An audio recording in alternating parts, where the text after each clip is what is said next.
تبارك الذي نزل الفرقان على عبده ليكون للعالمين نذيرا. الحمد لله نحمده ونستعينه ونستغفره ونؤمن به ونتوكل عليه ونعوذ بالله من شرور أنفسنا ومن سيئات أعمالنا.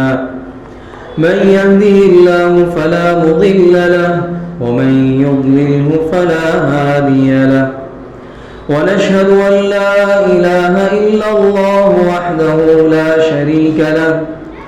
ونشهد أن سيدنا ومولانا محمدا عبده ورسوله صلى الله عليه وعلى آله وأصحابه وبارك وسلم تسليما كثيرا كثيرا.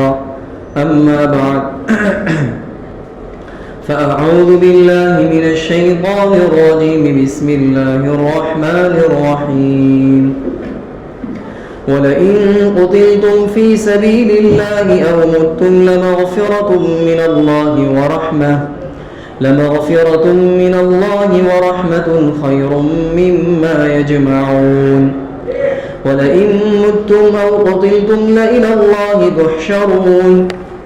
فبما رحمة من الله لنت لهم ولو كنت فظا غليظ القلب لانفضوا من حولك فاعف عنهم واستغفر لهم وشاورهم في الأمر فإذا عزمت فتوكل على الله إن الله يحب المتوكلين. صدق اللہ العظیم. محترم بھائی اور دوستو، شروع میں جو آیت کریمہ تلاوت کی گئی جس میں ان منافقوں کا جواب ہی دیا گیا ہے، جیسا کہ اس سے پہلے بتلایا گیا کہ منافقین جو تھے وہ مومنین اور مسلمانوں کو، سچے پکے مسلمانوں کو نبی علیہ السلام سے بدظن کرنے کے لیے اور جہاد سے روکنے کے لیے اور سفر سے روکنے کے لیے وہ یوں کہا کرتے تھے، اگر سفر میں موت آ جاتی یا جہاد میں وہ شہید کر دیے جاتے تو وہ یوں کہا کرتے تھے کہ تم نہ جاتے اور ہماری طرح یہاں رہتے تو تمہارا یہ حال نہ ہوتا، نہ تمہاری موت آتی نہ تم شہید کیے جاتے. تو اس کا جواب بھی اللہ تعالیٰ نے دیا تھا واللہ یحیی و یمیت سے، جس کی تفصیل گزشتہ بتلائی جا چکی کہ موت اور حیات یہ اللہ کے قبضے میں ہے. موت کا وقت مقرر ہے، جگہ بھی مقرر ہے، اور جب موت کا وقت آئے گا تو ایک لمحہ نہ آگے نہ پیچھے ہوگا، جیسا کہ تفصیل سے بتلایا. اسی کا دوسرا جواب اللہ تعالیٰ نے اس طرح دیا وَلَئِن قُتِلْتُمْ فِي سَبِيلِ اللَّهِ أَوْ مُتُّمْ لَمَغْفِرَةٌ مِّنَ اللَّهِ وَرَحْمَةٌ، کہ اگر تم اللہ کے راستے میں قتل کر دیے گئے، جہاد میں اگر تم شہید ہو گئے، قتل کر دیے گئے، یا او متم، یا تمہاری طبعی موت واقع ہو گئی، تو بہر صورت مسلمانوں کا تو نفع ہی نفع ہے، مسلمانوں کا کوئی نقصان نہیں ہے. جیسا کہ یہ بہکاتے تھے تو اس کا تو ایک جواب اوپر دے دیا گیا کہ بہرحال موت تو آ کر رہنی ہے، تم میدان میں آؤ نہ آؤ، گھر میں رہو نہ رہو، باہر رہو، کہیں بھی رہو، موت آ کر رہے گی. اور دوسرا جواب مسلمانوں کو تسلی دینے کے لیے کہ مسلمانوں کا تو کوئی نقصان ہی نہیں ہے، اگر شہید ہو گئے تب بھی اور طبعی موت آئے تب بھی لمغفرۃ من اللہ ورحمہ، ایسے وقت میں تو اللہ تعالیٰ کی طرف سے مغفرت ہے، اللہ کی طرف سے مغفرت ہے اور بخشش ہے اور گناہ سے معافی کا اعلان ہے. تو اس سے تو مسلمانوں کا تو فائدہ ہی فائدہ ہے اور اللہ کی رحمت ہے. دونوں صورتوں میں اللہ کی مغفرت اور رحمت مسلمانوں کے لیے فائدہ ہے. اور یہ مغفرت اور رحمت یہ ایسی چیز ہے خیر مما یجمعون، یہ ایسی بہتر چیز ہے جس کو تم جمع کرتے ہو اس سے بہتر ہے. یعنی دنیاوی مال و متاع، دنیاوی ساز و سامان، مال و دولت اور دنیا کی جتنی چیزیں جس کو تم جمع کر رہے ہو اس سے بہتر یہ چیز ہے جو مسلمانوں کے ہاتھ میں لگے گی، مغفرت اور رحمت. پھر فرمایا وَلَئِن مُتُّمْ، گویا کہ مطلب یہ ہے کہ جب دنیاوی مال و متاع سے اور دنیاوی ساز و سامان سے یہ بہتر چیز ہے تو پھر مسلمانوں کو جہاد سے بھی نہیں رکنا چاہیے اور سفر سے بھی نہیں رکنا چاہیے، بلکہ وَلَئِن مُتُّمْ أَوْ قُتِلْتُمْ لَإِلَى اللَّهِ تُحْشَرُونَ، اگر دونوں شکلیں پیش آئی، اگر موت آ گئی طبعی یا کہ شہید کر دیے گئے، دونوں صورتوں میں تمہیں اللہ تعالیٰ کے سامنے حاضر ہونا ہی ہے، تم تو جمع کیے جاؤ گے۔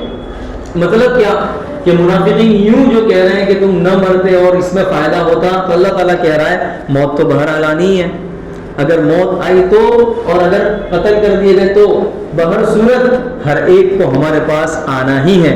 تم یوں مت سمجھو کہ ہم یہیں زندہ رہیں گے، دنیا ہی کے اندر رہیں گے، مرنا نہیں ہے، نہیں نہیں، سب کو اللہ کے سامنے حاضر ہونا ہے اور اللہ کے سامنے حاضر ہو کر جواب دینا ہے، جیسا کہ مسلمانوں کا عقیدہ ہی ہے۔ مسلمانوں کا اس بات پر یقین ہے کہ صرف دنیاوی زندگی آخری زندگی نہیں ہے، بلکہ یہ تو ایک امتحان گاہ ہے اور یہاں سے اور آگے کچھ کرنا ہے، قبر میں جانا ہے، اور قبر کے بعد دوبارہ تیسرا جو عالم ہے وہ عالم قیامت کے دن دوبارہ زندہ کیا جائے گا۔ گویا کہ تین عالم، ایک دنیا کا عالم، برزخ کا عالم، قبر میں جانے کے بعد پھر وہاں کا عالم، تیسرا عالم عالم حشر ہے، جس میں تمام لوگوں کو دوبارہ زندہ کیا جائے گا اور پھر حساب کتاب ہوگا۔ تو اللہ تعالیٰ فرماتا ہے کہ یہ چیز تو ہونی ہی ہے، تو پھر گنہگار اور مجرم بن کر اللہ کے سامنے حاضر نہ ہونا، بلکہ فرما برداری کے ساتھ اور اللہ کی رضامندی کے ساتھ اللہ کے ساتھ حاضر ہونا اور نیک اور اچھے اعمال کے ساتھ حاضر ہونا۔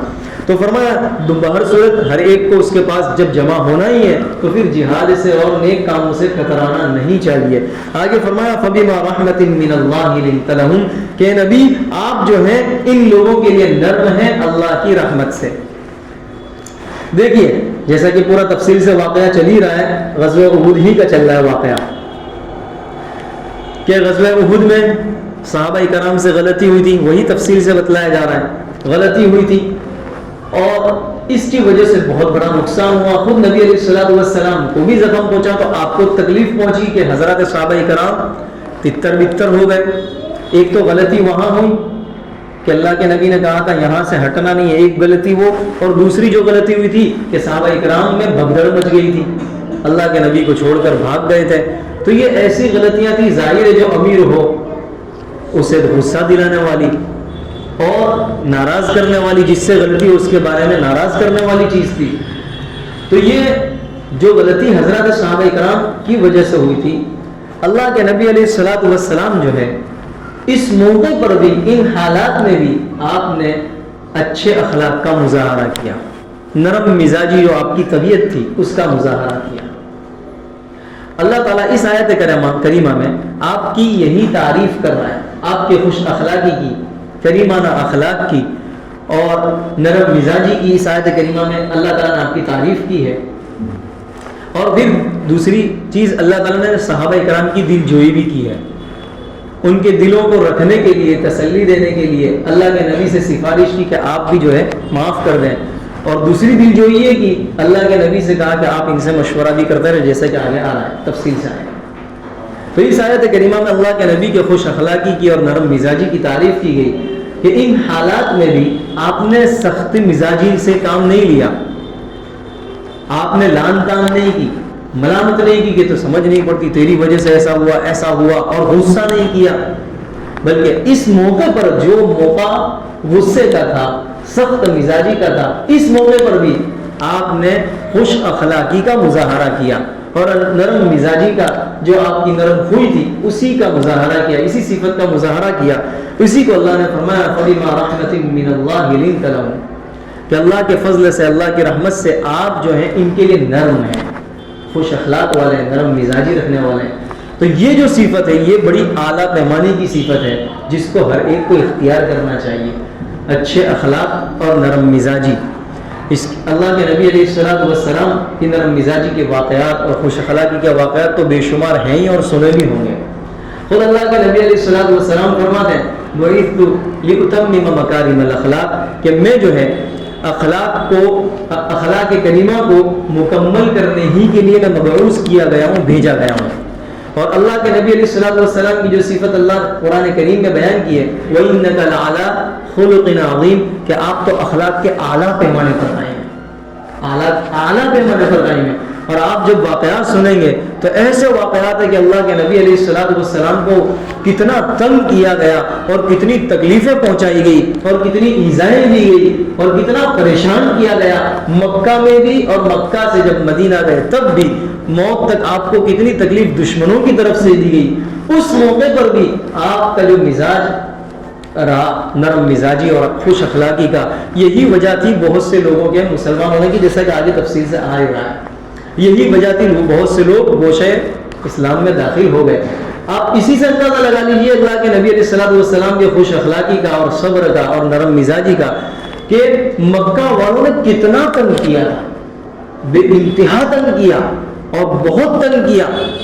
جب مکہ فتح ہوا تو یہ موقع تھا بدلہ لینے کا، یہ موقع تھا بدلہ لینے کا. جیسا کہ عام طور پر اگر کسی کو خوب تنگ کیا ہو دنیا میں تو دنیا والوں کا تو یہی حال ہے کہ جب موقع مل جائے اور جب اس پر قبضہ مل جائے اور جب وہ اس کے ہتھے لگ جائے تو پھر اس کی کھٹیاں کھڑی کر دیتا ہے کہ اب تیری اب پہلے تو تو طاقتور تھا، میں کمزور تھا، اب میں طاقتور ہوں، تو کمزور ہے. تو اس وقت پھر جو ہے انسان بدلہ اور انتقام ضرور لیتا ہے. یہ موقع تھا بدلہ لینے کا. جس وقت فتح مکہ ہوا اس وقت مسلمان طاقتور ہو گئے اور مشرکین کمزور پڑ گئے. بغیر لڑائی کے فتح ہو گیا. اس سے زیادہ تو کیا کہا جائے، بغیر لڑائی کے مسلمان قابض آ گئے. اس موقع پر بھی اللہ کے نبی نے سب کو معاف کر دیا. یہی آپ کے اخلاق دیکھ کر کئی لوگ مسلمان ہو گئے اور فتح مکہ کے بعد جوک در جوک اسلام میں داخل ہونے لگے. تو سب یہی انتظار میں تھے کہ یہ جب داخل ہوئے فتح مکہ ہوا اس وقت ذہنوں میں یہ بات تھی کہ یہ خون ریزی کریں گے. ہم نے چونکہ انہیں قتل کیا تھا، ہم نے تکلیفیں پہنچائی تھی، تو آج ہماری خون ریزی کی جائے گی، آج ہمارے گھر کو برباد کیا جائے گا، آج خون بہے گا مکہ کے اندر اور ناچا جائے گا، گایا جائے گا اور پتہ نہیں کیا کیا. یہ ان کے ذہنوں میں تھا. چونکہ دنیاوی بادشاہ جب کسی شہر پر غالب آتے ہیں تو پٹاخے پھوڑتے ہیں اور کیا کرتے ہیں، تباہی مچاتے ہیں. یہی کام تو کرتے ہیں، ناچ گانا ہوتا ہے، پٹاخے پھوڑے جاتے ہیں اور وہی جو خرافات کی چیزیں وہی کی جاتی ہے. ان کے ذہنوں میں یہی تھا. لیکن یہاں دیکھا کہ کوئی سجدے میں، کوئی نماز میں، کوئی رکوع میں، کوئی شکر ادا کر رہا ہے. یہی حال حضرت صحابہ کرام کا اور اللہ کے نبی کا تھا. تو اللہ کے نبی علیہ الصلوۃ والسلام فرماتے کہ میں دنیا میں جو بھیجا گیا مکارم اخلاق یعنی اخلاق کو مکمل کرنے کے لیے. اور پھر اللہ کے نبی علیہ الصلوۃ والسلام کا ارشاد ہے کہ ترازو میں جو سب سے زیادہ بھاری چیز قیامت کے دن جو مومن کے ترازو میں رکھی جائے گی وہ بھاری چیز اچھے اخلاق ہیں. اور اللہ تعالیٰ کو اچھے اخلاق ہی پسند ہے. اور بدگو، فحش بات کرنے والا، گالی گلوچ کرنے والا، بد زبانی کرنے والا، یہ اللہ تعالیٰ کو مبغوض ہے.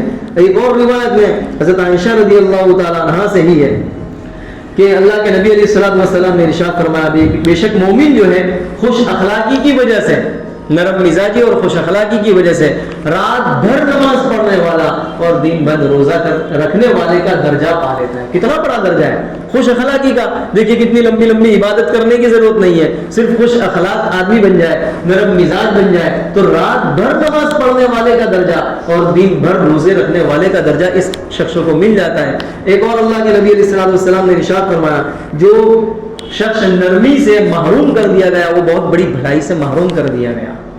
ایک اور روایت میں اللہ کے نبی علیہ الصلوۃ والسلام نے ارشاد فرمایا کہ جو چیز آگ پر حرام ہے وہ کون سی صفت ہے جس اختیار کرنے کی وجہ سے وہ آدمی پر جہنم حرام ہے اور آگ حرام کر دی گئی، وہی نرم مزاجی اور خوش اخلاقی.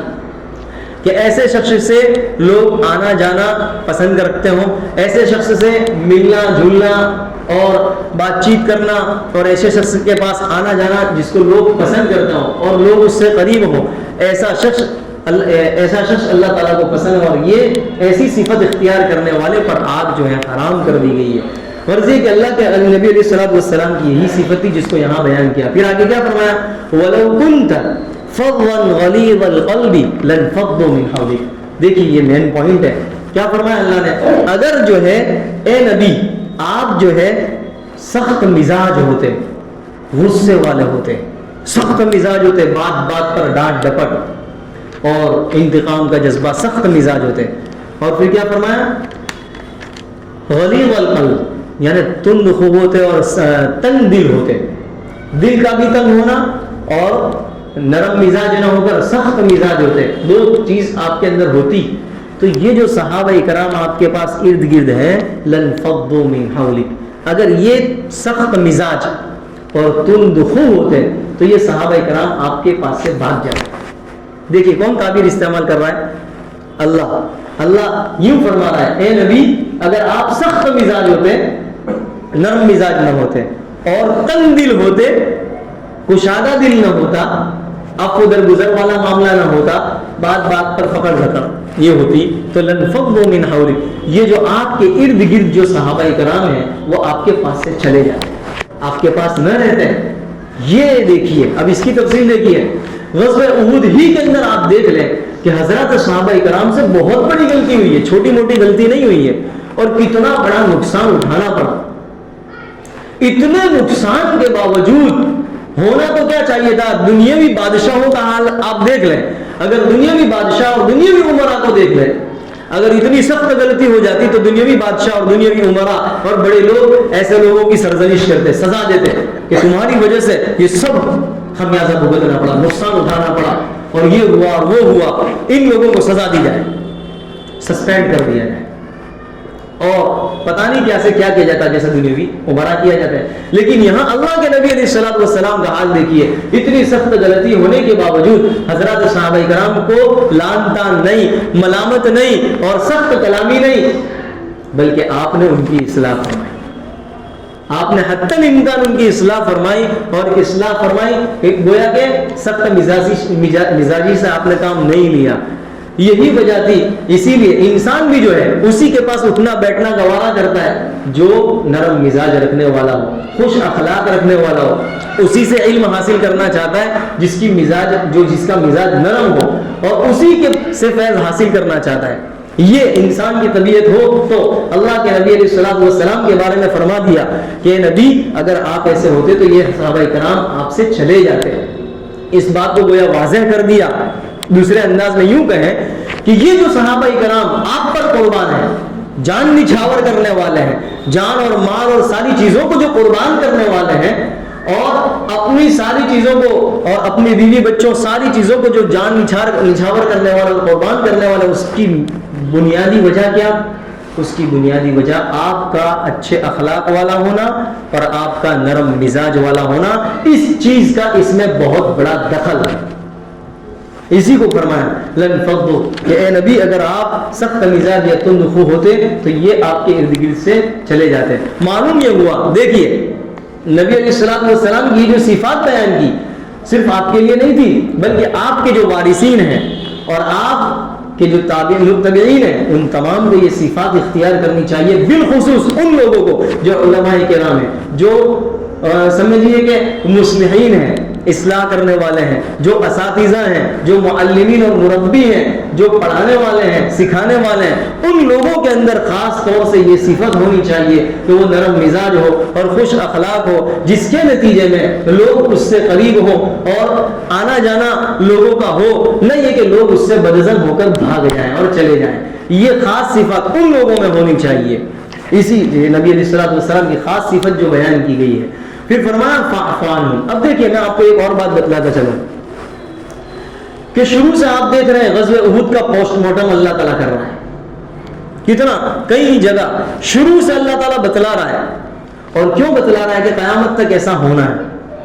اب اس واقعے کے اندر آپ دیکھ لیں کہ اللہ تبارک و تعالیٰ جو صحابہ کرام سے غلطی ہوئی تھی، جیسا کہ سامنے ہی ہے، اس غلطی پر اللہ تبارک و تعالیٰ نے جو تنبیہات کی اور جو اصلاح کی، اور اللہ کے نبی علیہ الصلوۃ والسلام کا جو کردار رہا اس کو بیان کیا۔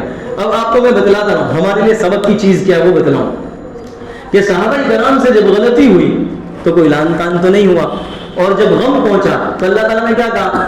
غم پہنچنا تھا پہنچ گیا، اب اسی میں نہ لگے رہو، آگے کی فکر کرو اور اس کی اصلاح کرو۔ یہی چیز کی گئی کہ غلطی ہوئی، اور اس غلطی پر جو غم ہوا اس غم کو لے کر بیٹھے نہیں رہنا ہے، بلکہ آئندہ یہ غلطی نہ ہو، آئندہ قدم اٹھائیے۔ ایک بات یہ، اور اللہ تعالیٰ نے اصلاح فرمائی کہ دیکھیے یہ غلطی تم سے نہیں ہونی چاہیے۔ یہ اللہ تعالیٰ کی تربیت، اللہ تعالیٰ بتلانا چاہتا ہے کہ تربیت کیسی کرنی چاہیے۔ پھر اصلاح فرمانے کے بعد یوں نہیں کہا کہ ان کو بھگاؤ اور غصہ کرو سخت مزاج، بلکہ اللہ تعالیٰ یوں کہہ رہا ہے کہ اے نبی فاعف عنہم، درگزر کریے۔ یہ دل جوئی رکھنے کے لیے، دیکھیے اللہ تعالیٰ دل جوئی کر رہا ہے صحابہ کرام کی کہ ان کا دل شکن نہ ہو، دل نہ ٹوٹے۔ اس لیے کہ بہت اگر کسی سے غلطی ہو جائے تو اس غلطی پر اس کو لان تان کرتے رہنا. آپ اس کو یوں سمجھ لیں کہ آپ اگر بچے والے ہیں تو بچے کو لان تان کرنا, اساتذہ ہیں تو شاگردوں کو لان تان کرنا, اور اسی میں کوستے رہنا اور اس کے دل کو توڑنا کہ تو نے ایسا کر دیا, ایسا کر دیا, ایسا کر دیا. تو اس کے نتیجے میں ہوگا کیا؟ کام کو بگڑا, وہ تو بگڑ گیا, آئندہ کے لیے بھی کام بگڑ جائے گا. آئندہ کے لیے بھی اس سے جو اس کے اندر جو صلاحیت ہے, اللہ تعالیٰ نے جو استعداد رکھی ہے, وہ اپنی استعداد کو, صلاحیت کو ختم کر دے گا, یہ سمجھ کر کہ میں تو ایسا ہی ہوں اور میں تو ایسا ہی ہوں.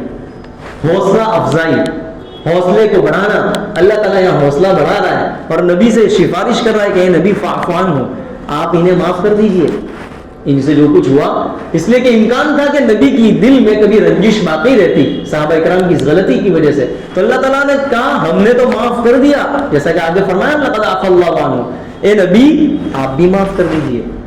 سفارش, دل جوئی صحابہ کرام کی, دیکھیے دل کو رکھا, توڑا نہیں دل کو, معاف کر دیجئے, غلطی ہو گئی. اور پھر کیا کہا, اور مزید دل رکھنے کے لیے واستغفر لہم, ان کے لیے استغفار بھی کیجئے, توبہ استغفار بھی کیجئے ان لوگوں کے لیے. تو کیا جن لوگوں کے لیے نبی علیہ الصلوۃ والسلام استغفار کرے تو وہ کامیاب ہے.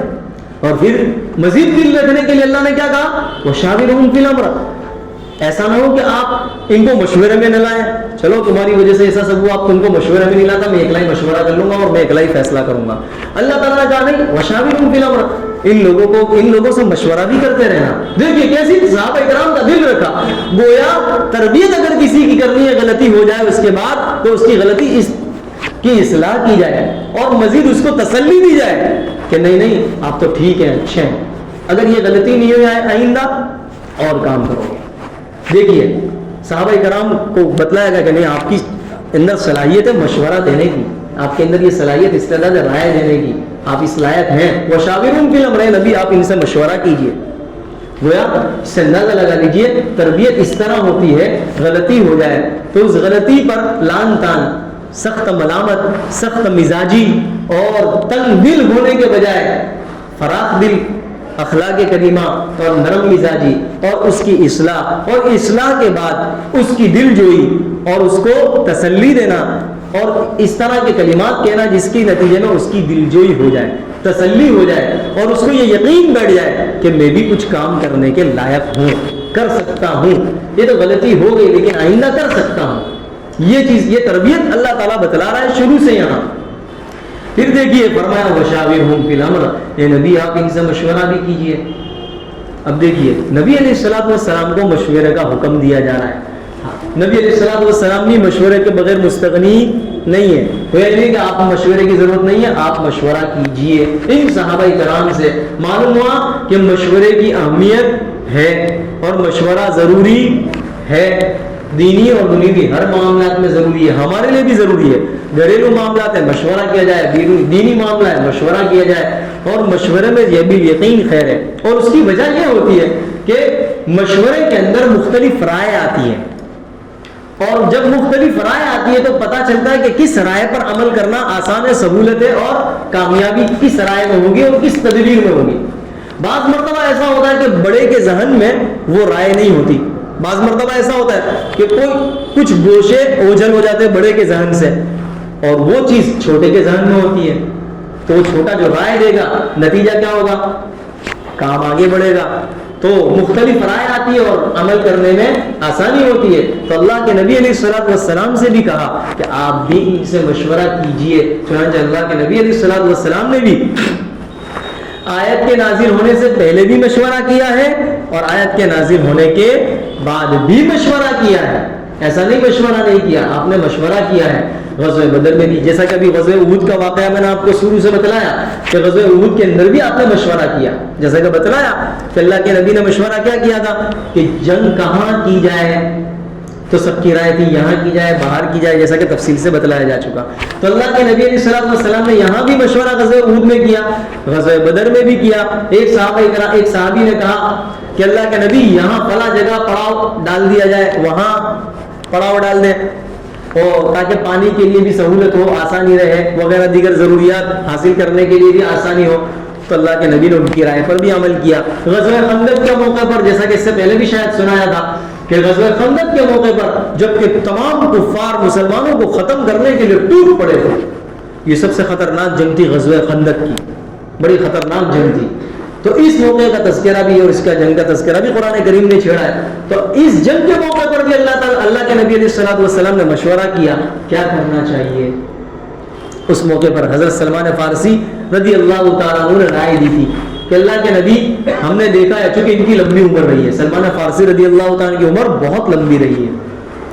تو انہوں نے کہا کہ میں نے دیکھا ہے کہ جب کوئی دشمن کی تعداد زیادہ ہوتی اور کسی ملک پر وہ حملہ کرتے تھے اور ان کی تعداد زیادہ ہوتی اور جس ملک پر حملہ کرنے والے وہاں کی تعداد کم ہوتی تو وہ لوگ خندق کھودا کرتے تھے، کھائی کھودتے تھے.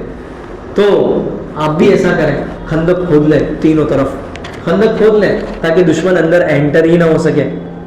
اللہ کے نبی نے اس رائے کو سراہا. دیکھیے مشورے کے اندر یہ بات آئی، اللہ کے نبی نے مشورہ کیا اور حضرت سلمان فارسی رضی اللہ تعالیٰ نے یہ رائے دی، آپ کی رائے پر عمل کیا گیا.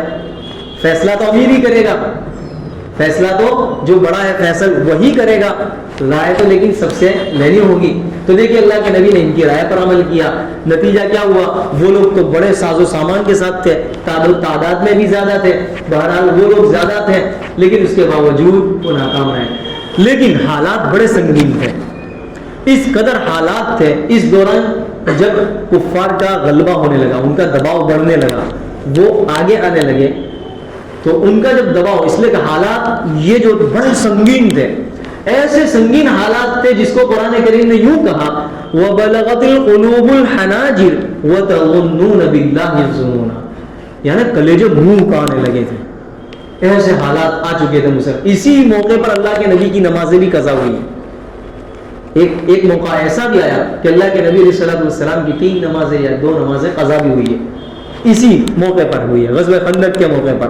1 مہینہ محاصرہ کیا تھا ان لوگوں نے، 1 مہینہ. اب ظاہر ہے سارے راستے بند کر دیے جائیں جس طرح غزہ والوں کا کیا گیا.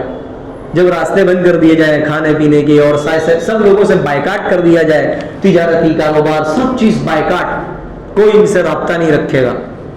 جیسا کہ پہلے بھی ایسا ہی ہوا اور آج بھی ایسا ہی ہو رہا ہے، بائیکاٹ، کوئی نہیں ان سے رابطہ نہیں، یہ اکیلے. تو ایسا حضرت صحابہ کرام کے ساتھ تو ایسے حالات آ گئے تھے کہ یوں اللہ نے اس کو یوں کیا ان کے کلیجے منہ کو آنے لگے تھے. تو ایسے حالات میں اللہ کے نبی علیہ الصلوۃ والسلام نے یہ سوچا کہ قبیلہ غطفان کے جو لوگ ہیں، ان کے جو بڑے بڑے سردار ہیں، ان سے معاہدہ کر لیا جائے. کیا معاہدہ کر لیا جائے کہ ہمارے یہاں مدینہ کی جو آمدنی ہے، اور اس وقت میں چونکہ کھجور چلا کرتی تھی، کھجور آج کل پیسوں کا لین دین ہے، اس وقت کھجوروں کا اور پھلوں کا اور اس طرح لین دین ہوتا تھا. تو مدینہ کی جو آمدنی ہے اس آمدنی میں سے کچھ حصہ ان کو دے دیں گے اور اس کے بدلے ان سے معاہدہ کر لیں قبیلہ غطفان کے بعض سرداروں سے کہ تم جو ہے مشرکوں کا ساتھ نہ دینا. یہ ہم معاہدہ کر لیں. یہ آپ کی ایک خیال تھا، آپ کی ایک رائے تھی. لیکن یہ آپ کی جو رائے تھی، حضرات صحابہ کرام میں سے حضرت سعد بن معاذ اور سعد بن عبادہ تقریباً یہ جو صحابی تھے، ان لوگوں نے کہا کہ ہماری رائے نہیں ہے ایسی، ہم نہیں چاہتے، یہ ہماری رائے ہے کہ ہم نہیں چاہتے کہ مدینہ کی جو آمدنی ہے اس کا حصہ ان کو دیا جائے اور اس کے بدلے ان سے معاہدہ کیا جائے کہ وہ مشرکین کا ساتھ نہ دے. نہیں، ہماری رائے یہ ہے کہ یہ نہ کیا جائے، بلکہ ہم جو ہے خوب لڑیں گے، جی جان کے ساتھ لڑیں گے اور ان کی کمر توڑ دیں گے، گویا ان کی سرکوبی کریں گے. اللہ کے نبی کو مزید اس طرح تسلی دی تو اللہ کے نبی نے ان کی رائے پر بھی عمل کیا. دیکھیے اللہ کے نبی نے اپنی رائے کو بدل دیا، ان کی رائے پر عمل کیا، ٹھیک ہے ایسا کرتے ہیں. نتیجہ کیا ہوا؟ اللہ تعالیٰ نے فتح عطا فرمائی. تو اللہ کے مطلب یہ ہے کہ اللہ کے نبی علیہ الصلوۃ والسلام نے بھی مشورہ کیا ہے، تو مشورے ہی کے اندر خیر ہے. اس لیے انسان کو چاہیے کہ وہ خود کی نہ چلائے. عام طور پر بہت سے لوگ یوں سمجھتے کہ میں ہی بڑا تو میری چلے، عام طور پر. ابھی دیکھیے یہ دینی معاملہ تھا، ایسا اس کا مطلب یہ نہیں کہ دنیاوی معاملات میں مشورہ نہیں، بلکہ ہر اللہ یہاں قرآن کریم میں یہ جو کہا وَشَاوِرْهُمْ فِي الْأَمْرِ، اس کو عام رکھا ہے.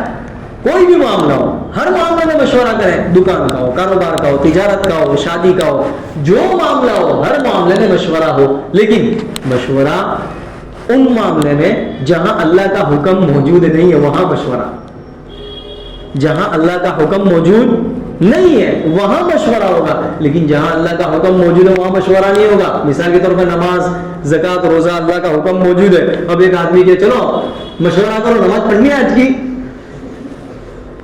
تو یہاں مشورہ نہیں ہوگا, یہاں تو نماز پڑھنی پڑے گی.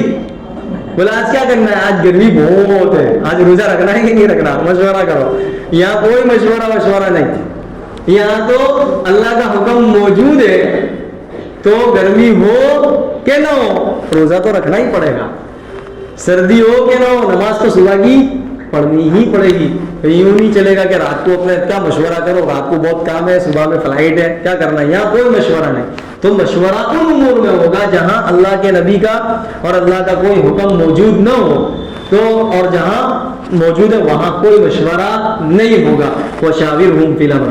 اب یہ یاد رکھنا چاہیے, عام طور پر ایسا ہی ہوتا ہے کہ جو بڑے ہوتے ہیں وہ بڑے یوں سمجھتے ہیں کہ میرا بڑا کوئی نہیں اور میری چلے اور میں جو کہوں وہی ہو, کوئی سے مشورہ نہیں. نتیجہ کیا, لڑائی جھگڑا ہوگا, کام بگڑے گا, اور جب بگڑے گا تو لان تان اسی کو ہوگا, لے تو نہیں کیا تھا, لے ایسا ہی ہوگا, ایسا ہوگا. اور جب مشورہ کیا جائے گا اور کوئی امر مشورے سے طے ہوگا, فیصل سے طے ہوگا, تو پھر اس میں اللہ کی مدد اور نصرت ہوتی ہے.